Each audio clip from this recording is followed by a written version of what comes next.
1720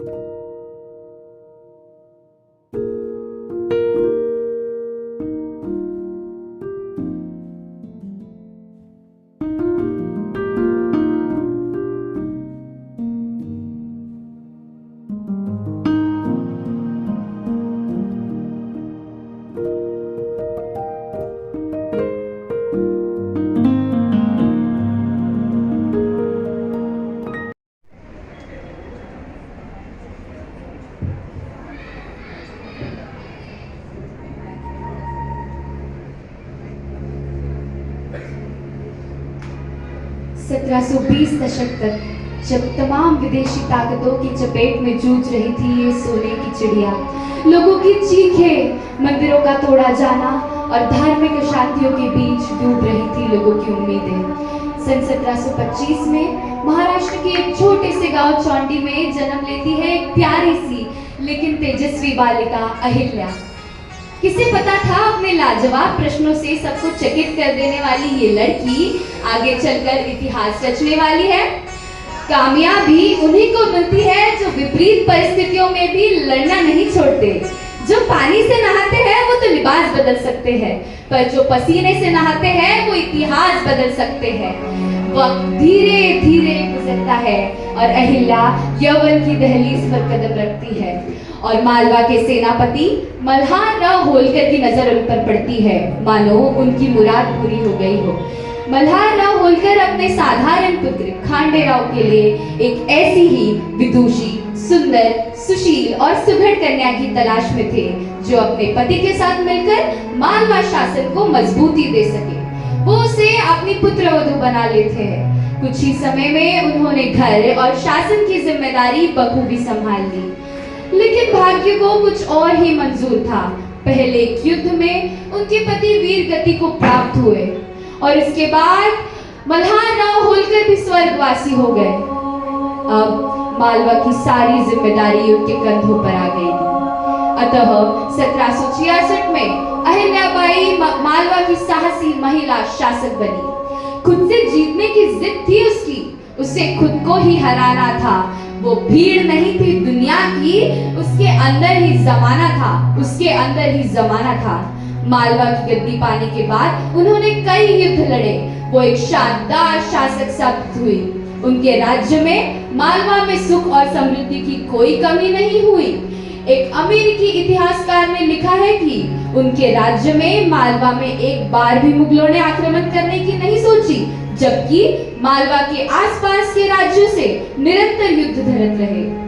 हर बार जुबान से इशारा नहीं करते, आसमान पर चलने वाले जमीन पर गुजारा नहीं करते। हर हालात को बदलने की हिम्मत है मुझ में।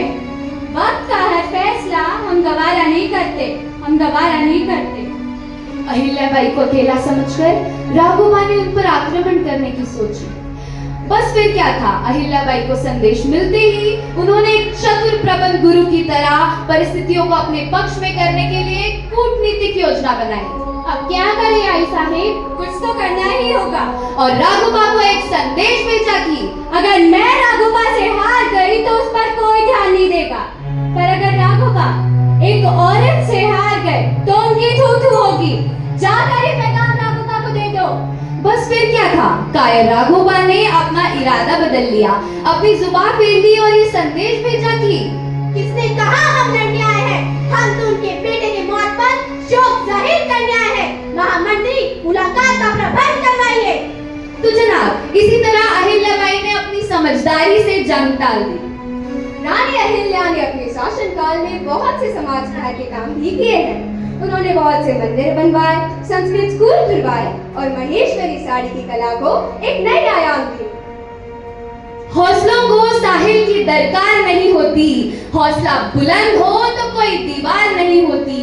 जलते हुए चिरागों ने आंधियों से ये कहा, उजाला देने वालों की कभी हार नहीं होती, उजाला देने वालों की कभी हार नहीं होती। कहते हैं ना कि जब दिल और दिमाग में हो तो अक्सर दिल ही जीत जाता है। लेकिन अहिल्याबाई होलकर साधारण महिला नहीं थी। एक बार की बात है, उनके पुत्र मालोजी राव का रथ इंदौर के बाजार से गुजरा। उस रथ से टकरा के एक बछड़े की मृत्यु हो गई। बछड़े की माँ गाय उसे दूर से खड़े हो देख रही थी। तभी रानी अहिल्या का रथ भी उसी रास्ते से गुजरा। गाय को रोते देख उन्होंने पूछा कि क्या हुआ, ये बछड़ा कैसे मरा। लोगों ने बताया कि अभी अभी युवराज का रथ इस रास्ते से गुजरा और ये हादसा घटित हुआ। बिना एक पल गवाए न्यायप्रिय रानी ने पूछा, मालोजी राव की पत्नी से पूछा कि बताओ, यदि किसी माँ के सामने उसके बच्चे की हत्या कर दी जाए तो उसे क्या दंड दिया जाए? उसे तुरंत मृत्युदंड दिया जाए। बस फिर क्या था, बिना एक पल सोचे उन्होंने ऐलान कर दिया कि मालोजी राव के हाथ पैर बांधकर उन्हें चौराहे पर छोड़ दिया जाए और रथ से टकराकर उन्हें मार दिया जाए। लेकिन युवराज को अपने हाथों से मारने के लिए कोई भी उस रथ का सारथी बनने के लिए तैयार नहीं था। क्यों? क्या हुआ? कोई इस रथ का सारथी बनने के लिए तैयार क्यों नहीं है? ठीक है, मैं ही बनूंगी इस रथ की सारथी। वाह रे वाह न्यायप्रिय माँ, वो खुद ही उस रथ की सारथी बनी और चल पड़ी न्याय और समरसता की एक नई इबारत लिखने। लेकिन जैसे ही वो युवराज के पास पहुंचती, गाय आ खड़ी होती। जब बार बार ऐसा ही हुआ तो लोगों ने भी कहा कि ये माँ भी नहीं चाहती कि एक माँ अपने हाथों से अपने बच्चे की जान ले। तब कहीं जाकर जनता के फैसले का आदर करते हुए उन्होंने उसकी जान बख्श दी। मालवा की रानी हुई, करुण कहानी हुई, एक एक कर शव कितने उठा दी है। देख के प्रजा की पीर पोछ चक्षुओं की नींद, राजलोक धर्म हेतु स्वयं उठ आती है, स्वयं उठ आती है।